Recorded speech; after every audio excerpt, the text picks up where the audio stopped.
Hey everyone, and welcome back to the channel. I'm Robert Mantell with the Trichotillomania Relief Specialist in Southern California, and this is the fourth in our current series of videos that we call Trichotillomania Treatments, the Essential Review. Now in our first video, we looked at the use of standard talk therapy.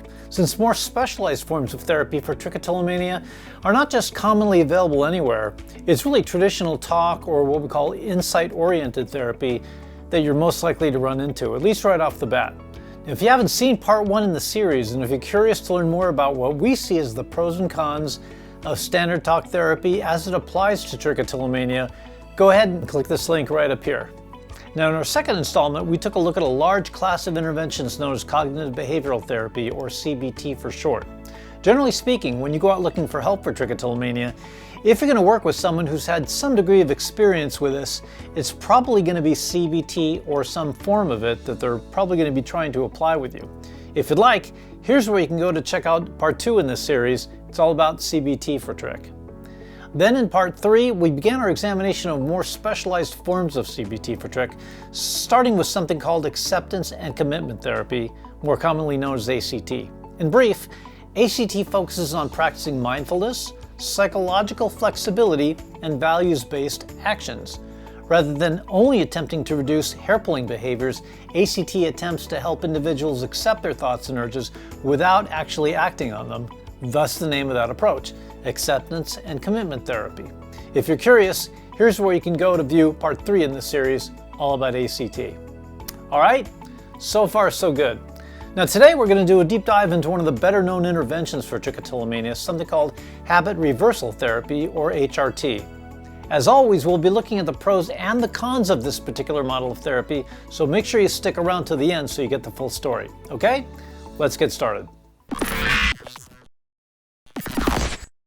Okay, so now of everything we've talked about so far, habit reversal therapy, or HRT, is the trichotillomania treatment with the most empirical support. In layman's terms, that just means a fair number of scientific studies have been done examining the efficacy of this treatment, and by and large it's been found to be effective in terms of producing scientifically verifiable results. The primary goal of HRT is to help individuals become more aware of their hair-pulling urges and to replace this obviously harmful behavior with healthier coping mechanisms. HRT typically consists of four main components. Number one, awareness training. Number two, competing response training. Three, social support. And four, motivation enhancement. Taken together, each of these components help the client learn to recognize his or her pulling urges, avoid situations in which pulling is more likely, and when there's a need, to adopt behaviors that can be used instead of pulling. Okay? So now that we know what HRT is, let's dive into what are typically regarded as some of the strengths of using this particular form of therapy for trich. For one, and I mentioned this at the beginning, of all the forms of therapy we've talked about so far and that I've introduced you to in these altogether now 4 videos so far, HRT is the one that's been studied the most and in multiple studies has been found to be clinically effective in reducing hair-pulling behaviors. So that's absolutely a pro.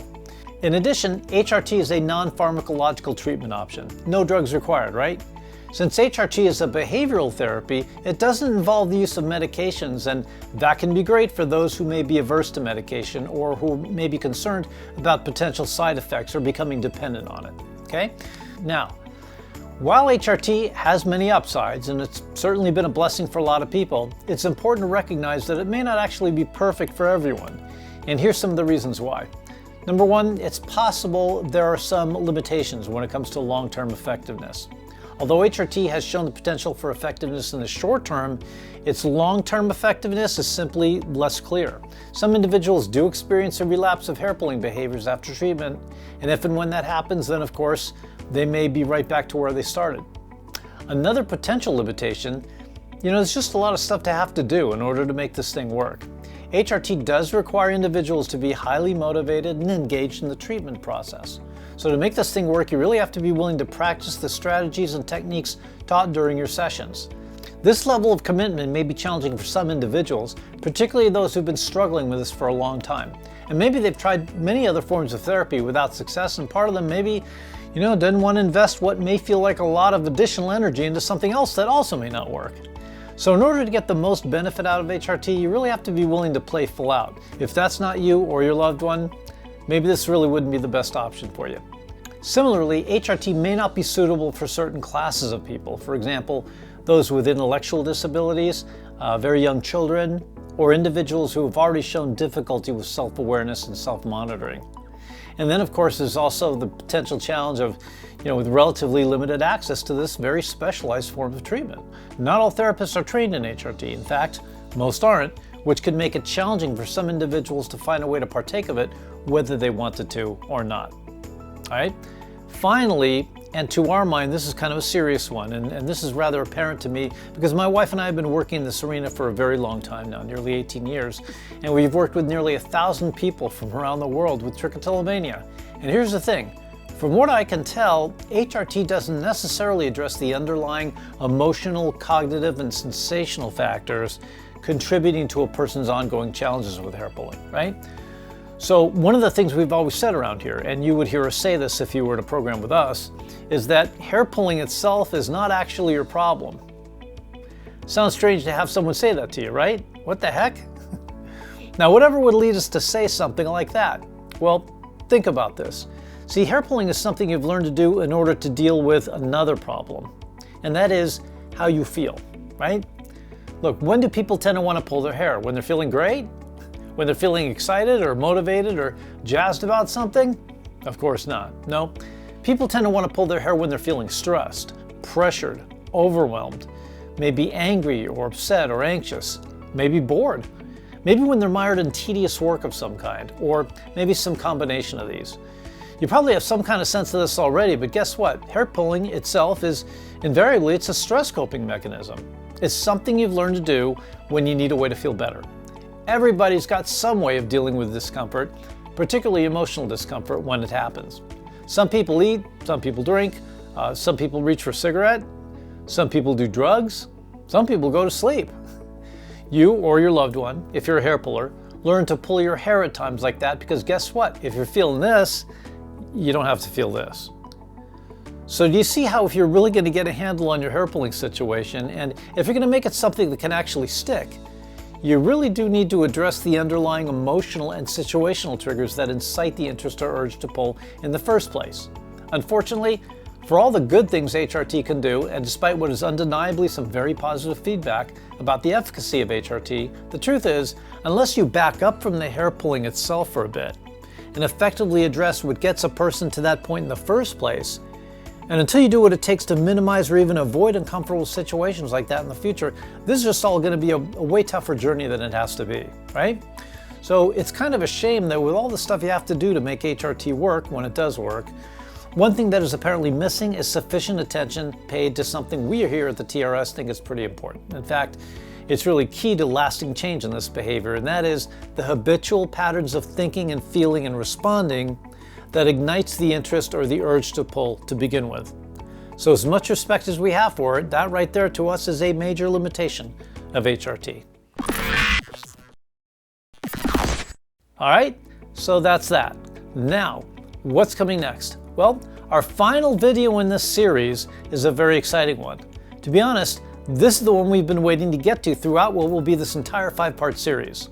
What we're going to share with you in our very next video appears to represent a true breakthrough in the treatment of trichotillomania and other body-focused repetitive behaviors, including nail biting, dermatillomania, and so on. It's unlike anything else we've discussed to this point, and for that reason stands alone as a means not only of effective trichotillomania relief, I mean you should expect that, right, at the very least, but also the speed and facility and simplicity with which this usually happens for clients. I mean, this is really a pioneering method.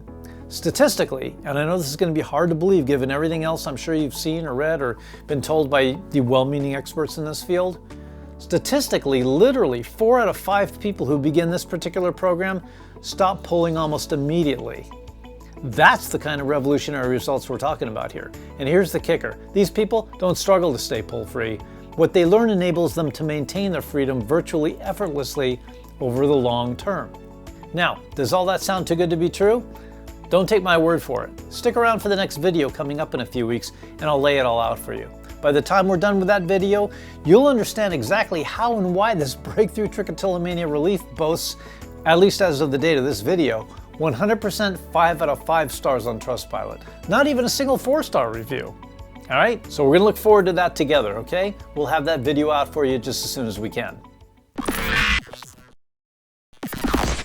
Thanks so much for watching. I hope you found this video helpful. If you did, please go ahead and pound that like button, and please do subscribe and turn on notifications so YouTube can let you know when we publish the next video in this series. And you know what?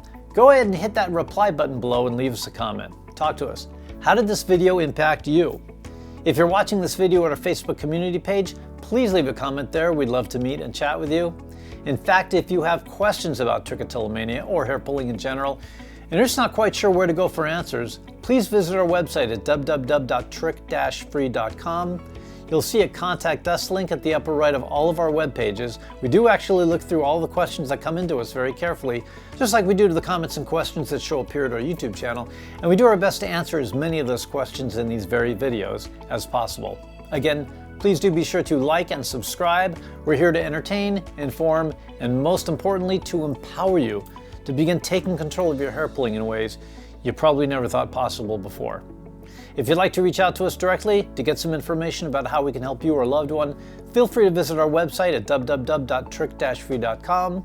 If you'd like, you can write to us by email at relief@trich-free.com, and you can also call us at any time of day or night toll free at 833-TRICH-FREE. I love that rhyme, I still do. Thanks again for watching. I'm Robert Mantell with the Trichotillomania Relief Specialist. Here's wishing you an amazing trick-free week.